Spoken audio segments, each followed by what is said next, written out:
So we now have the opportunity to listen to the Dhamma. So may you set your hearts on listening. So the Dhamma that we listen to, it's the fundamentals of the teachings of the Buddha. And the Buddha taught 84,000 Dhamma teachings or Dhamma verses. And if we try to remember all of those, and probably something that we just can't do, but if we gather all of those teachings together, it all comes to one thing, which is the mind. So therefore, we set our hearts on this practice, and we practice in our own hearts. And you all have the faith to travel from very far away with this intention to practice. And so you've come here, you've brought your bodies and your minds here as well. But when you practice, it's important to always be keeping a watch over your own heart and mind. Because all qualities, all Dhamma or phenomena, it has the mind as its forerunner, and they come from the mind. And so when we practice, then it's important in the beginning to ensure that we are mindful, which means that we have this quality of recollection. And so when we have sati, it's mindfulness or recollection, and that becomes consistent, then sampajanya, this clear awareness, will arise. But that comes up from consistent mindfulness. So like now, when we're listening to the Dhamma, that the awakened teachers, they've said that when we listen to Dhamma teachings, we should do so with a peaceful heart. Because when the mind is at peace, then wisdom can arise. And this peace, what that means is that samadhi is there, that the heart is in a firm state. And then when the heart is firm, well established, then that will develop into wisdom. So when we practice like this, we're practicing along the lines of the principles of sila, samadhi and panya, so virtue, collectedness and wisdom. But all of these, they gather together within our own hearts. So therefore, when we're listening to the Dhamma, we should be practicing as well. So whatever object it is that you have used as an object of recollection before, that you feel works for you, so the breath, for example, or reciting the word Buddha, then you should bring that up and be with that object of mindfulness. And then as your mind stays with that, then peace will arise within it. So sometimes when listening to the Dhamma with a peaceful heart, then joy, rapture can come up too. And so listening to the Dhamma gives us great benefit. At the very least, we'll be able to hear things that we haven't heard of before. And the things that we have heard of before, maybe they'll become clearer for us, or our doubts about them will be relieved. And also it's possible that the mind becomes firm and peaceful. And so this is something that is important. And so we may have read or heard before that during the time of the Buddha, there were many people who listened to just one teaching that the Buddha gave, and they realized sotapanna, the stream entry or arahantship. And so that came from that listening to the Dhamma, listening to those teachings that the Buddha gave. And so he gave those teachings to his monastic disciples and also to the laity as well. But the reason that they were able to realize those states was because of the firmness of their minds. It's the peace that was present there in their hearts. And they were in a suitable state to be able to receive the Dhamma. Because the Dhamma, it's a Dhamma, it's a mental quality. And it's received in the heart. It's a heart that touches it and that understands it.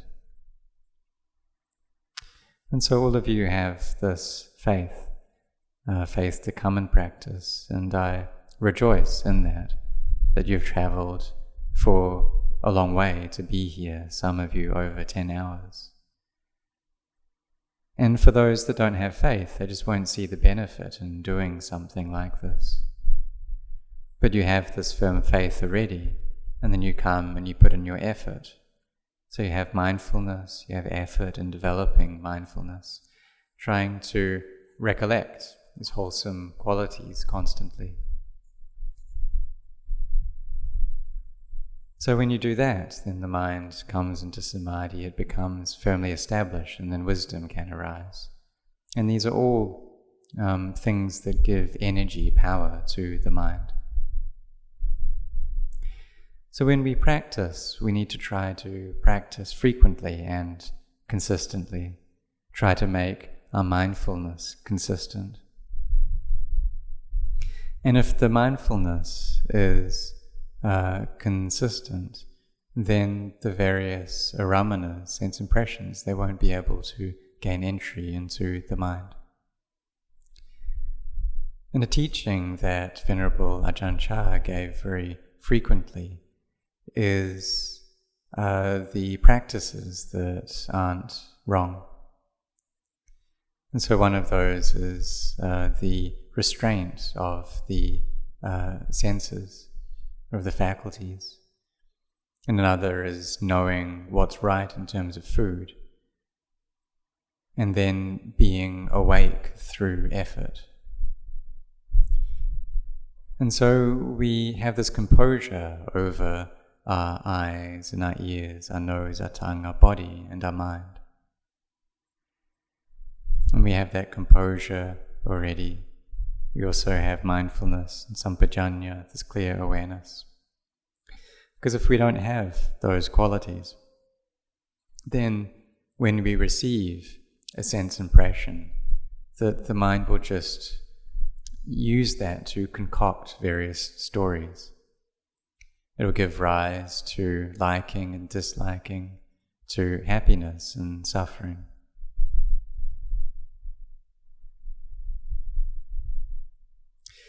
And so we should try to pull the mind back from that, try to maintain our mindfulness.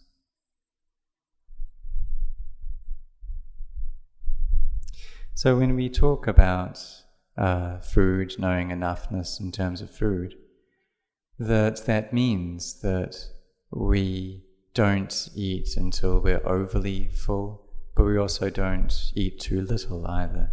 It's getting it just right. And the meaning of being awake through effort is to look to see how much rest it is that we actually need. How much sleep do we need? And then we try to get that just right as well. Because if it's too little, that's not good, and if it's excessive, that's also not good as well. And so we have this quality of effort there within our hearts.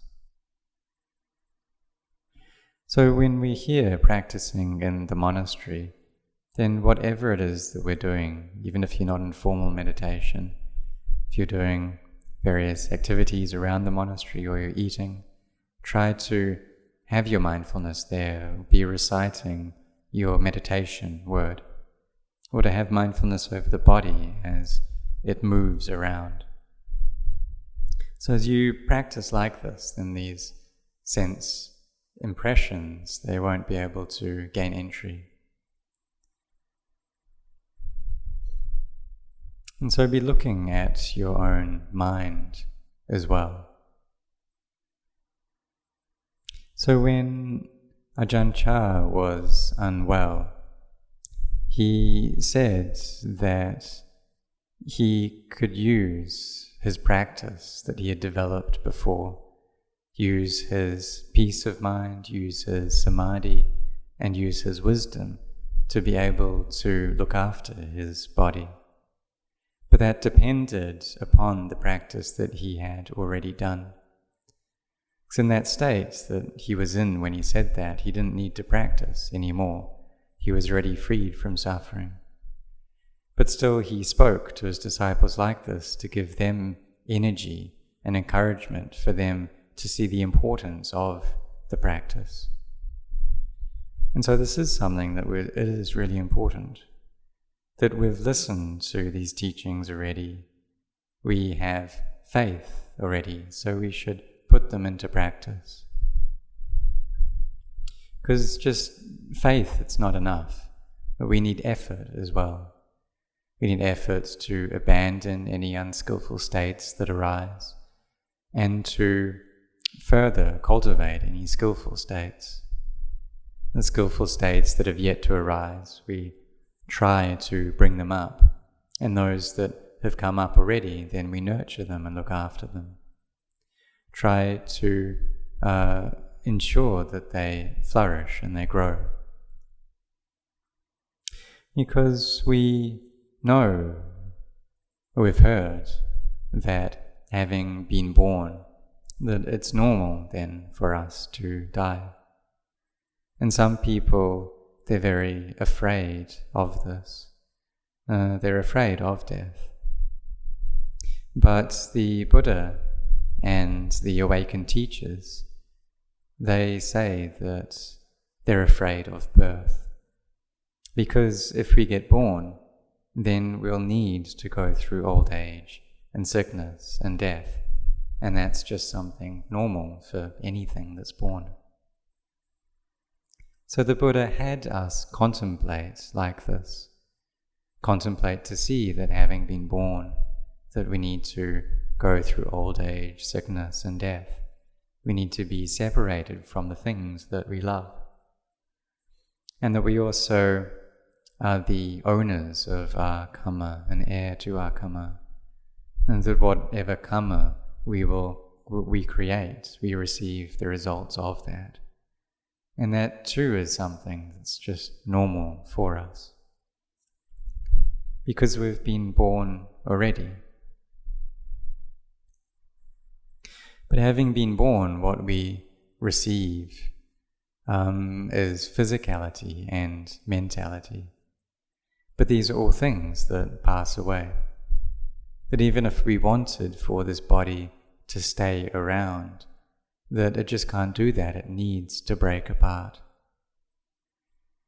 But now we have a body, and this body is breathing, and so we have a very good opportunity, that we've all been born as humans, and we've met with the teachings of the Buddha. That even though we weren't, or we're now not in time to have met the Buddha or be practicing under him, but we have met with the teachings of awakened beings. And this Dhamma, which is passed down from the Buddha, and then all the way down to Ajahn Chah, and now to Ajahn Anan. And so we have received these teachings already, that we've listened to them already. So therefore we should take them and put them into practice through our body, our speech, and our mind. So we do this, we take this Dhamma and we put it into our body, our speech, and our mind. And the way of practice that we have been taught, it's a correct way of practice. So we now have the opportunity to sincerely be putting this into practice to the best of our abilities. And so far, we've been here for 1 or 2 days, and maybe no peace has arisen within your mind. But even though that may be true, try to make your mindfulness constant. And it's not sure that maybe just when you're walking around, samadhi will arise right there. Because the Dhamma, it's akaliko, it's timeless. And so whenever it is that we practice the Dhamma, that we'll receive results from it. And so this practice of the Dhamma, it's something very important, being sincere in putting it into practice, having an understanding of the principles of the Dhamma, from the very kind of basic principles into like the middle of the path, and then to the very refined and subtle aspect of the path. You know, that all of these, they take us to the end of suffering. But that freedom from suffering, it depends upon our practice. So when we first come into the monastery to begin a retreat like this, that perhaps the mind will get very sleepy and dull. Maybe there'll be a lot of scattered thoughts going on. Maybe it'll be full of doubts and confusion. Maybe there'll be liking, disliking there. And so there's no peace in the mind, and it's just normal in the beginning for things to be like this. But however it is, we should try to keep these qualities of sati and sampajanya with us. And these are the two qualities which really look after the mind. They're two qualities which have immense amounts of benefit and goodness, right from the beginning of the path to the end of the path. So therefore, coming here into the monastery, really set your hearts on the practice, set your heart on maintaining sati and sampajanya constantly. And then through this wisdom will arise. And by wisdom, what we mean here, it's a thorough, all-round knowledge into the nature of sankharas, of conditioned phenomena. And so when we see this, then that's wisdom arising for us. But we need, as a cause for that, for there to be peace of mind, for there to be samadhi within the mind. And so when there is around these qualities present, we'll be able to let go of the sense impressions that we meet with, and we'll be able to see into the Dhamma, into the truth, in a very deep way in our own hearts. So that all comes from the practice that we do right from the beginning of our practice. So try to, whatever you're doing, to maintain your mindfulness there. And try to keep it with you. Try to make that strong. So sometimes in the mind, sometimes it'll be peaceful, and sometimes it won't be peaceful, and that's just normal. And if the mind is thinking a lot, then that will prevent samadhi from coming up. And so it's different then from how we train our bodies. For our bodies to get strong, for our physical health to be good, we need to move and we need to exercise. But in order for the mind to gain energy and strength, we need to bring it to stillness. We need to try to cut off all of these thoughts.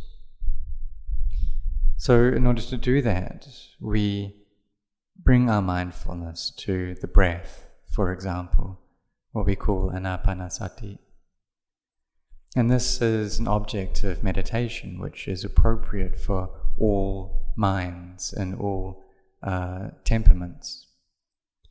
We can also recite Buddho, Dhammo, Sangho.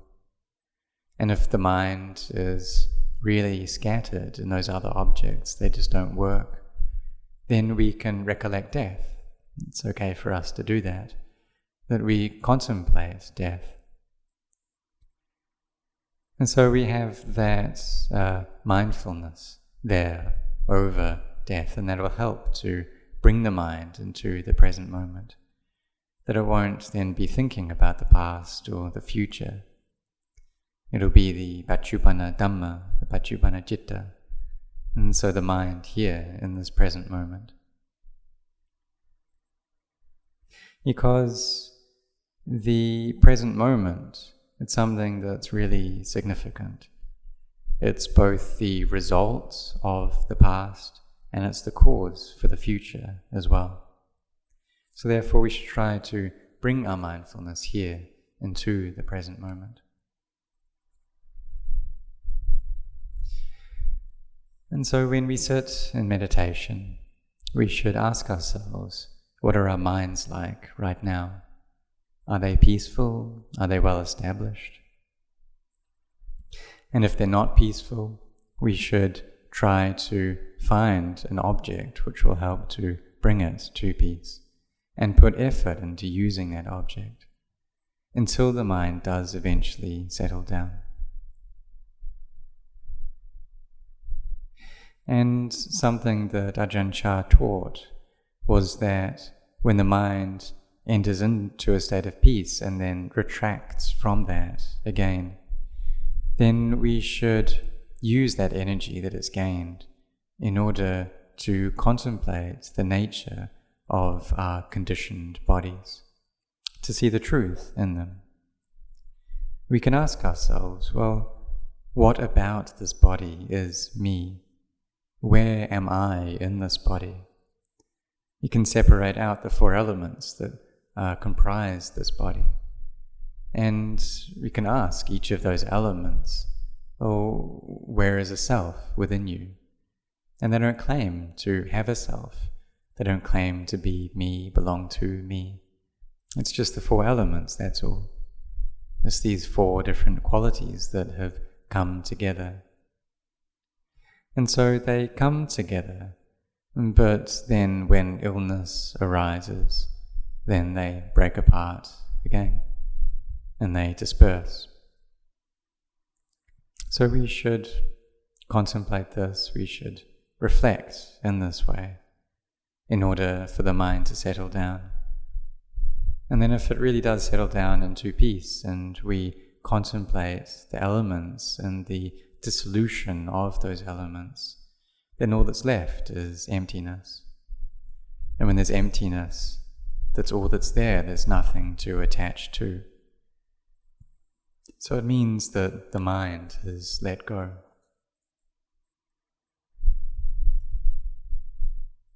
So whenever it is that we meet with any experience and then suffering arises within the mind starts going off into liking or into disliking, then we should contemplate how all of this is something that arises, stays for a period, and then ceases. That it doesn't have any core or any essence to it. There's nothing that we can cling to within any of that as being me or belonging to me. So therefore we should contemplate in this way in order to get our mind to see this truth and to see the noble truths, that of dukkha, the suffering or stress, the origin of dukkha, cessation, the path of practice leading to that cessation. And try to see all of that arise within our own hearts. So therefore, really set your heart on this practice, that you know the way of practice already. You've been given the methods of practice. And you have this faith and belief in that as well. And so there's no need to doubt about that. And if we are to relieve any doubts that we have, that will come about through our practice. And so this is something that's really significant then. So perhaps many of you have gone to the holy sites in India and gone to the Bodhi tree under which the Buddha was awakened. But in truth, the Buddha was awakened within his own heart. And all of us have hearts as well. And so therefore all of us can reach the state of awakening, this inner Buddha, the one who knows, the awakened one, the joyful one. This can arise within our own hearts. If you really set your heart on the practice, then you can get there. So I ask to rejoice once more in the great faith that you have to come all this way to practice the Dhamma. That you've come all the way to this monastery, to Wat Marp Jan. And when you're here, then you get the opportunity to grow in faith, to grow in your practice. So my anumodana to all of you, the monastics and the laity, and may you all grow in the Dhamma. May you all gain the eye of the Dhamma. May you all succeed in this practice that leads to the end of suffering. So may you all be blessed and develop in the Dhamma.